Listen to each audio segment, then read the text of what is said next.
I grew up in Ghana where most people considered me to be white. At least most people where I lived considered me as white. I came to the US about 16 years later to a country that considers me as black.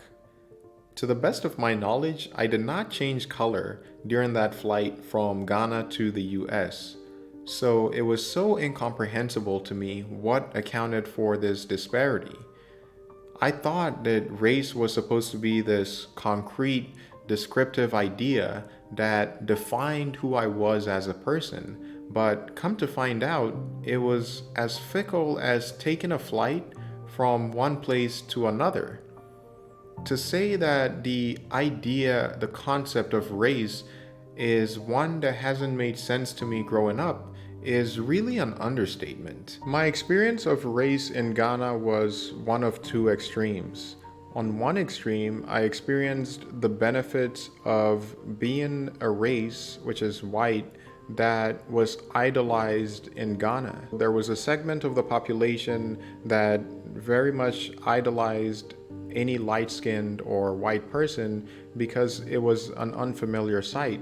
And on the other hand, I experienced the part of society that felt resentful about light skinned people because I was associated with the past of slavery and colonialism and all of that.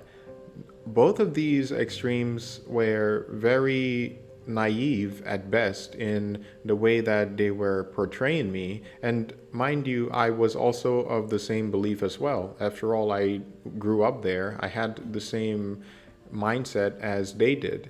The part that resented me manifested in ways like telling me to go back to my country, or that they would chop my head off, or that I shouldn't speak English because the person I was communicating with was not fluent in English, amongst many other ways.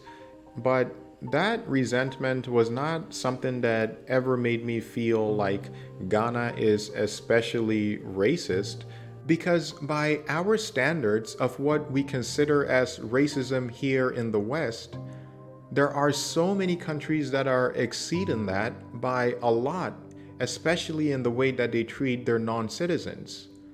And yet we have this double standard in the way that we treat ourselves compared to other countries. There's this ambient level of racism that's public, shameless, and even legal in a way that you would hardly see here in the US. Unless, of course, it's being done to a white person, which somehow doesn't count as racism. This has also been the norm for most of human civilization, where we were eager to enslave other people and to treat them as inferior beings to ourselves. Maybe not always based on skin color, but the drive to be tribal and to isolate out groups and condemn them is not a new phenomenon. And in fact, we are living in a very unique period in time where our sensitivities are so heightened that we are identifying racism where it doesn't exist. And I think the reason for this is that we've come from a past in the US where we used to identify actual racist behavior to a present where the goalpost on what racism is has continued to shift. The definition of racism has become so broad that if we are actually being honest about the way we use it, everybody in this world would be guilty of being a racist. What we are calling racism these days is implicit bias. Whenever there is a sense that someone of a privileged race is talking down or mistreating someone who is of a minority race, we label that as racism automatically without digging into the details. And we justify that with the idea that if it's suggestive of implicit bias, then it is suggestive of racism. And again, the problem with that is that everybody is guilty of implicit bias, including people of the same race. We all have stereotypes, we all have biases.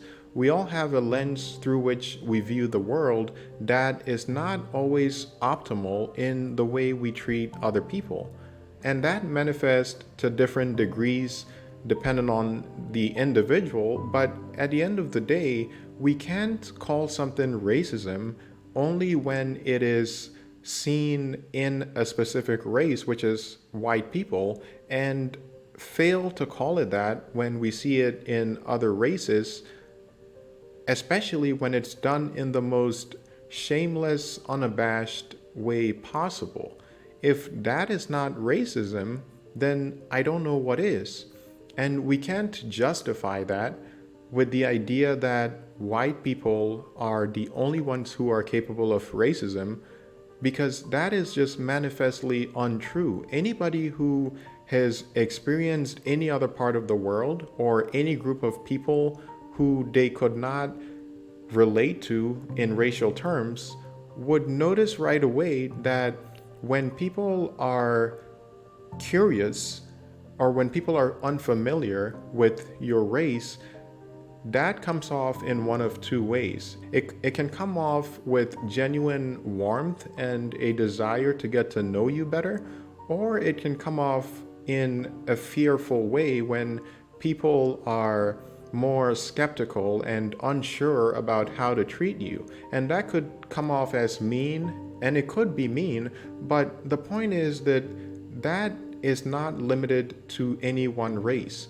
The fact that we are all human is the only thing that is relevant when talking about implicit bias. The race of any individual has no place in that equation of what it takes for someone to be racist, unless vengeance and not equality is what we are actually after. In which case, how far back exactly are we willing to go? When, as Plato astutely noted, every king springs from a race of slaves, and every slave has kings amongst their ancestors. I might look mixed, but we are all mixed. So long as we are human, we've all shared the same ancestors, if you go back far enough. How do you define race?